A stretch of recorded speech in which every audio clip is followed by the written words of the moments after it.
welcome to Tutor Tutor.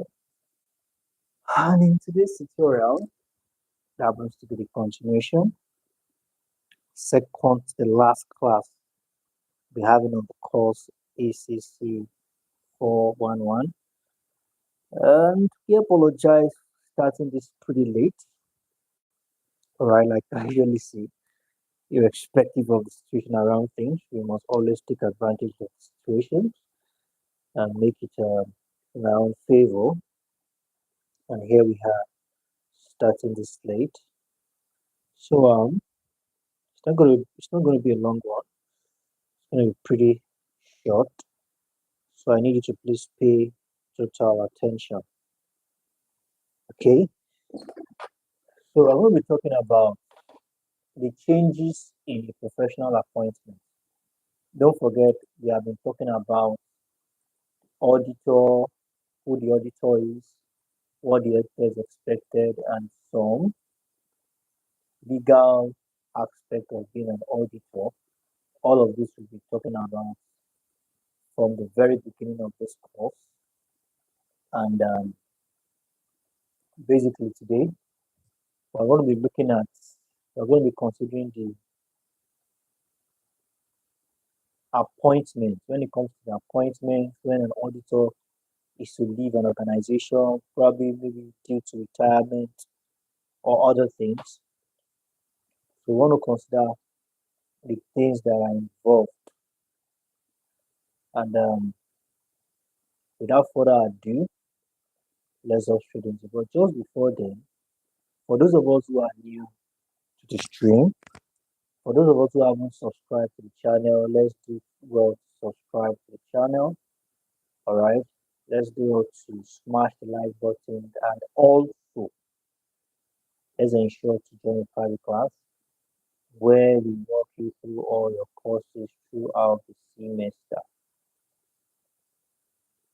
In the private class, you get support, all right, on all your courses. In the private class, we guide you through all your courses, support TMA submission, get you all set up for your exams with keynotes and practice questions. So you want to join private class today, all you need to do is just to head straight to our official website, which is www.tutorio.net.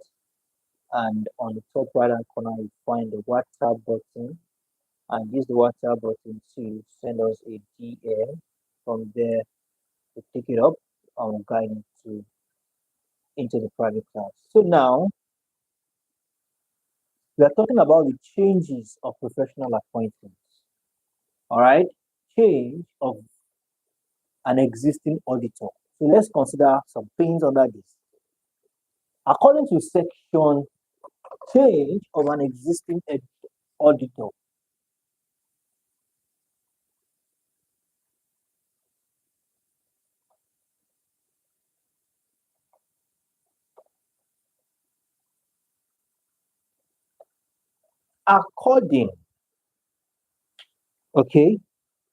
According to the section 362, all right, Companies and Applied Matters Act, it provides for the removal of an auditor before expiration of his term of office.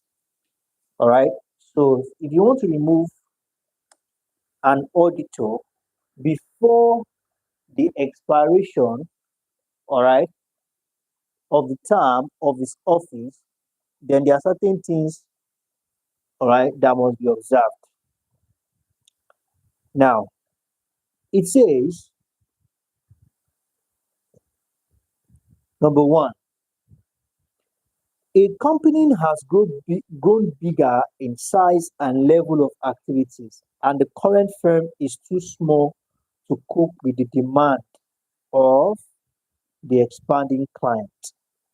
There may be a change in composition of the company's board of directors and new directors which wish to accommodate their interest.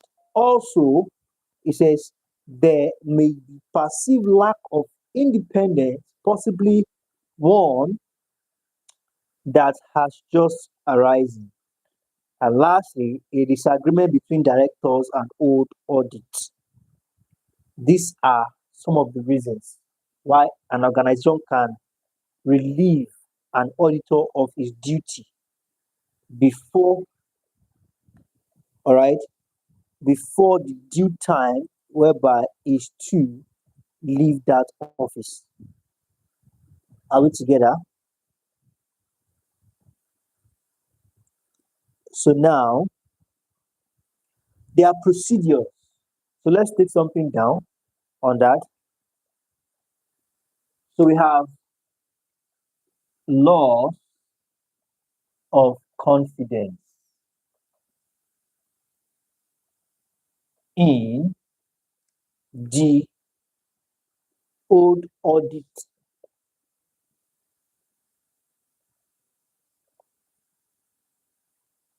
firm. Don't forget that most likely auditors, all right, emanate from a particular firm. Okay, organizations prefer to award or employ auditors from a firm they can trust, not just a random auditor.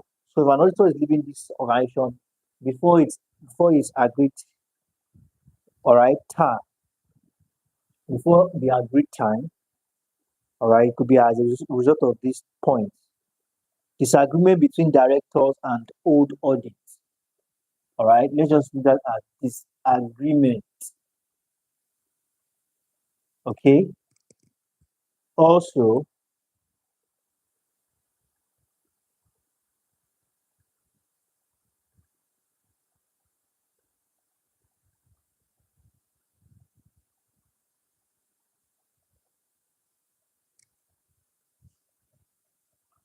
perceived lack of independence. Now, let's quickly consider some procedures. Now, the auditors should ensure they are professionally qualified, okay, to act as auditors, and that they, all right, and that there are no legal ethical grounds that could disqualify them. Okay, procedures before accepting new audit appointments. So now we know what it is. What could lead to an auditor leaving or an auditor being asked to excuse himself from an organization. So now that is said. So what are the procedures before accepting a new audit appointment? So in the case of you accepting an appointment, what are the procedures? First, you must be qualified as an auditor before you can accept such invitations or offers. Auditors should ensure that existing resources in terms of available time, all right, staff and technical expertise are adequate. His expertise is on point. And we have that as that. Okay.